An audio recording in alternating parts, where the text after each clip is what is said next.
Hey, what's up? In this video, I'm going to go over 6 inspiring paintings that I've curated for you all. Each one of these inspire me in their own way to stay creative and try new subjects and styles. Some are very minimalistic, and some fill the canvas to the brim with colors and strokes. Take a second and look at each one of these and try and find your own interpretation. Maybe you see what I see, or maybe you see something completely different. And that's where the true beauty lies. When you see art or a painting, there isn't really something there to tell you what to see or how to feel. Those feelings just come naturally, and maybe it speaks to you completely different than the artist that painted it. Be sure to let me know which one of these is your favorite. Alright, let's get right into it. This first one is called Komorebi. This one was painted by Connie Harrison from the United Kingdom. According to her profile on Satoshi Art, Connie lives and works in southeast London. Connie graduated from Chelsea College of Arts in 2016. I love how the canvas is filled to the brim with color. The soft pastel pinks and purples makes me feel like this is a childish memory. The strokes are so soft and almost have a fuzzy appearance. It makes that childish memory seem old and faded. But the bright, happy colors make me think that it's a good memory, a cherished memory. I almost see a river at the bottom and a meadow next to it and flowers growing in that meadow. Maybe it's even just remembering what it was like to be outside as a child with all the time and freedom. And then getting old and recalling how good it felt to have no plans in the summertime.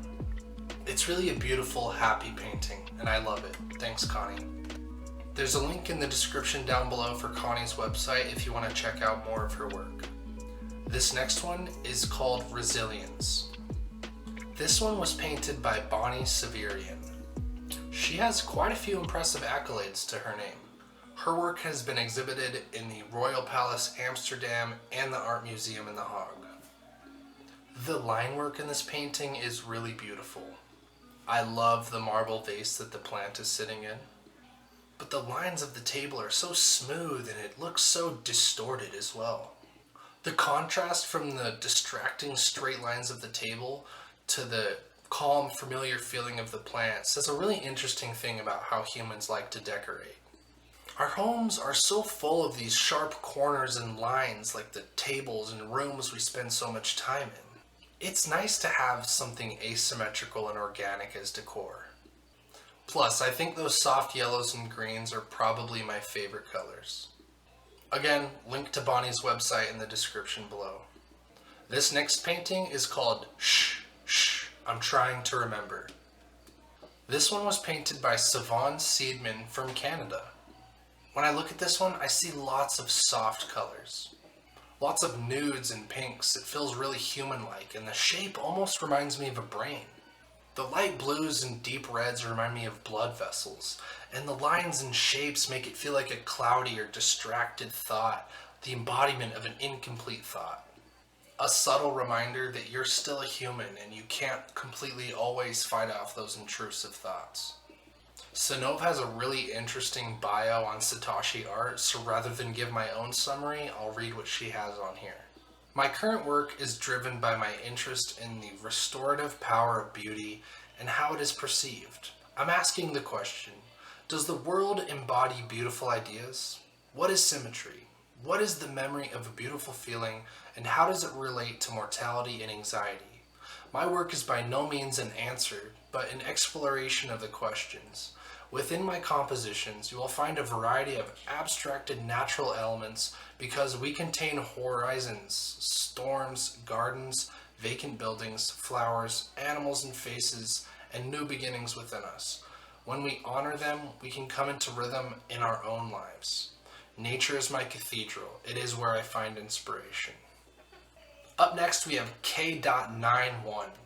This one is by Karli Henneman. Karli is an LA-based artist exploring geometric abstraction through a minimalist vocabulary of hard edge lines and serene tonal shifts. When I look at this painting, I see these tall buildings and harsh shadows. It gives me the vibe of being in a new city for the first time and looking around at your new and different scenery. It reminds me of my first time being in New York City and looking up at these looming skyscrapers with these dramatic shadows they casted across the city. It honestly just makes me want to travel more. These last two artists are mainly on Instagram. This one is called Psychedelic Alien Bro.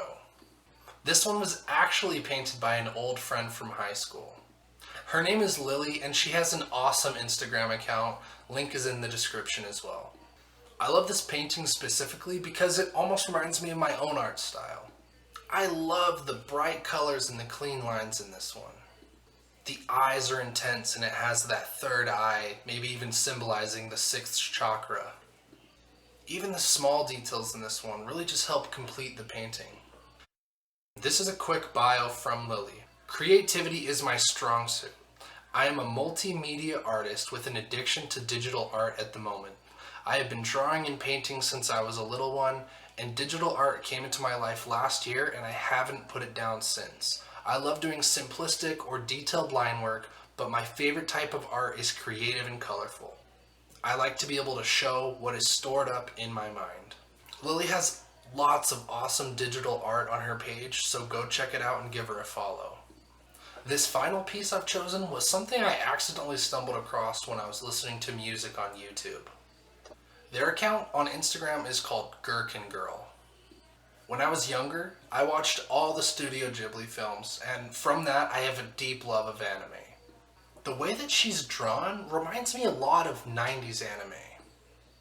Her long, flowing hair, she's just really oozing femininity. Again, it's got that third eye for the sixth chakra, and it just adds that little creativity and flair to it. I would love to paint some 90s anime-esque characters soon. Each one of these are so beautiful and different from the others, and I feel like I'm going to look back and take new things from each time I look at them. Find your own inspiration from different places and others, and just get creating. Try and write down every inspiration or idea that you have. So when you have a moment, you can hop back on that wave and try and get that inspiration out on your paper or medium.